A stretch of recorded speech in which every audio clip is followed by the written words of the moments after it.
All right, here we go. This is a ranked 2v2 on Sandrim between the Carbon team in the upper left, DissonantRTS, formerly known as Kryoth, in the Pumpkin Saucer, and his teammate xR3GIx, also known as Reggie, in the Medic Osprey, and their opponents, the green team in the bottom right, SkyGuard777 in the Shark Neo, and rabbitrage in the Classic Helix.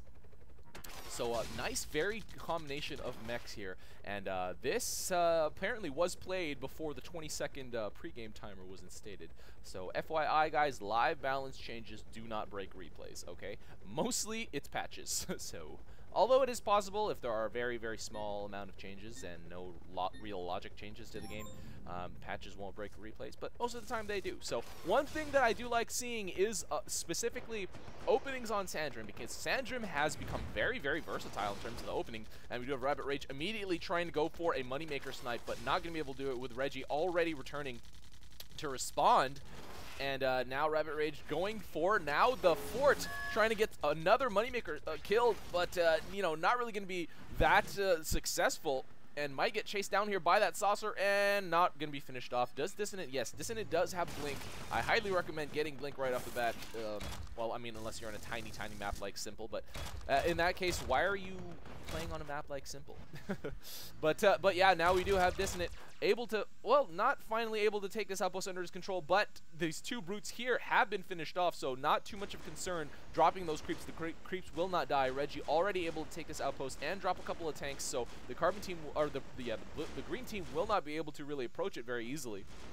However, it's kind of strange to see that he is going for these neutrals instead of these neutrals, because the creeps, his units and his creeps would come from that top side. SkyGuard now working on that middle outpost. Dissonant does spot him, but I don't really think he's going to be able to get that far. Brutes have been able, oh no, I don't think they were able to kill anything. And Dissonant actually really low on health, might get finished off here by rabbitrage. No, he does get back to that left outpost before he gets killed. And Reggie also does scout that, so it does look like the green team will be able to take this middle outpost eventually. I mean, they're still trying to knock down those brutes. The Carbon team could actually, oh, now Dissonant trying to grab some free Gemini. And yeah, I will be able to get both of them unless he doesn't pick it up. Okay, yeah. Oh, but the other one does get finished off. So, I mean, yeah, if you have a saucer on your team, you definitely want to think about what you want to do on Sandrim. And maybe game plan a little bit, but now we do have SkyGuard able to grab this outpost under his control, and the green team will be able to hold it pretty well. I would assume that a little bit more defenses will go down. Oh man, the Dissonant was able to abduct that tech pod and has been able to bring it all the way back, and rabbitrage not too happy about that. I mean, as anyone shouldn't be. But now the Carbon team does look like they will be able to grab this other corner under their control.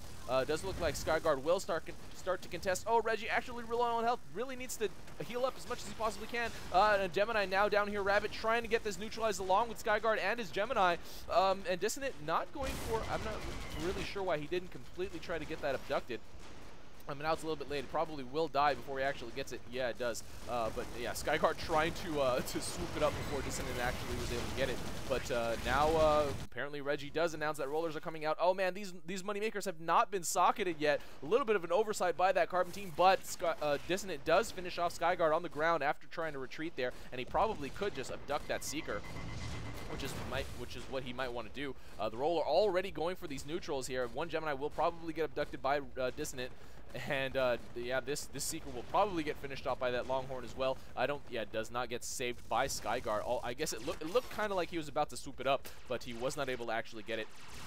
The green team with this middle outpost, one thing, you really need to use that middle outpost if you can actually get it. It's so easy to drop here, or drop at the fort, as none of those are guarded really. I mean, they do have open weak points in terms of every single one of those stationing points.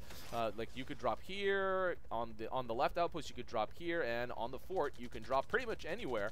And it does look like Dissonant trying to steal whatever he can. Might want to just go with the attacking units instead of everything, because they do take unit upkeep. And if you abduct neutrals, they do not, you cannot sell them for anything, so that you can't even actually make money off of abducted neutrals. You need to actually use those units.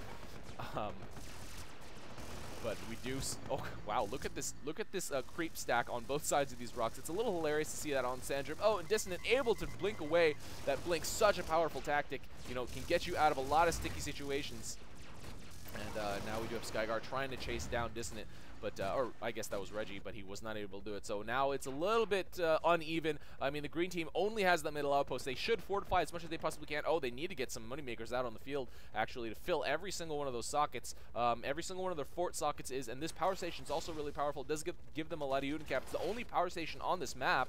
Does look like the Carbon team's just planning on massing up on both sides, I guess. I would love to see a double prong push because those are super awesome. And now Dissonant just trying to steal a moneymaker, will easily be able to get it. Oh no, SkyGuard does come back and get it before Dissonant is actually able to finally get that moneymaker finished off. Doesn't have any points in Death Ray, just has 2 points in Abduct.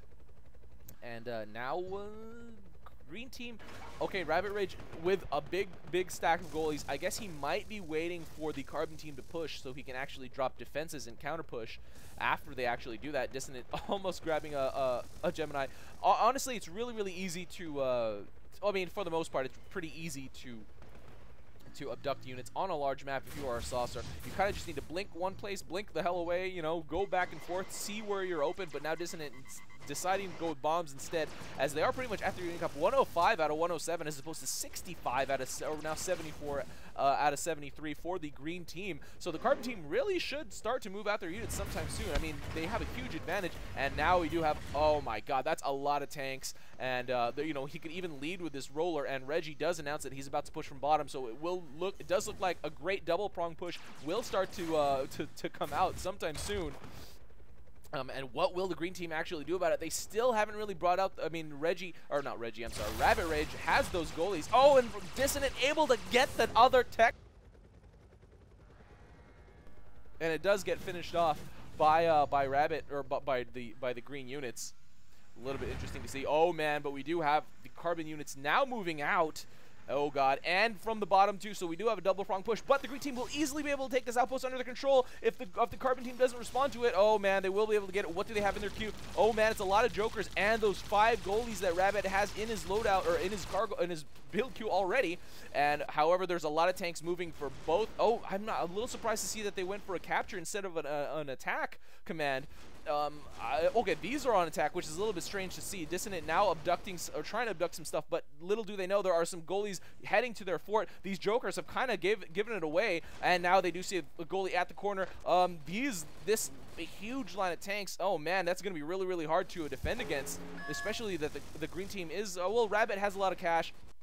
But SkyGuard does not, and he's the one that's down there trying to defend. Oh man, lots of tanks, but we do have kind of a base race on our hands. Dissonant trying to defend with Abduct, where he really needs to just get blocking off because they really need to prevent that damage from happening. You know, their huge cluster of tanks over here. Oh man, this is going to be really close. These goalies doing a lot of damage, but what will actually take it? And oh, the Carbon team actually does take this game. Whoa, wow, pretty close there actually. Wow. So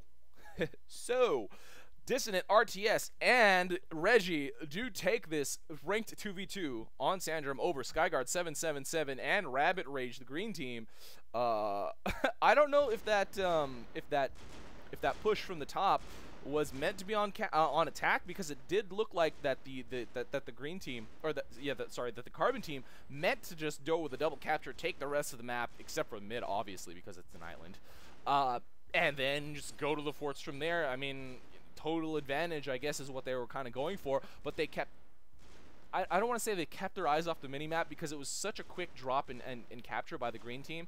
Obviously, they were paying attention to their pushes, but the green team able to take that left outpost because it was completely unguarded. You know, if there were a couple of bunkered creeps, or even, you know, obviously flamers is the unit of choice to do that at this point. If that was done, then they might not have been able to get that to begin with. Their creeps might have just all died, or it would have been able, or it would have given the Carbon team enough time to respond, possibly. But it was completely unguarded. The green team was able to get it, but the goalie's not able to get the finish faster than the, I don't know, like 40 Gemini that were on the field, and that was game. That is it. So the Carbon team grabbing this win. Once again, I just want to reiterate, Sandrim, awesome games sometimes now. A lot of times. I actually really do like Sandrim because of it's very similar to Thar nowadays, because that middle outpost has been kind of crowded with those brutes, because they're occupied with the brutes. You can't just go straight to mid. You can't just do a crazy infantry drop for that mid anymore. So it becomes a lot more like Thar, where you have to kind of choose where you want to go. Do you want to go for the corners? Do you want to go for the cheese? Do you want to go for your neutral outpost first? Do you want to go for the enemy's neutral outpost and try to catch them off guard, because that's not that very common of a move? So it's really, really great to see Sandrim games because of the variety that I think that it, you know, that the possibilities that it opens up. So, guys, you know what to do. Send in your games. Send in your games. Earn those green stars. This is RUI, and that is game. See you next time.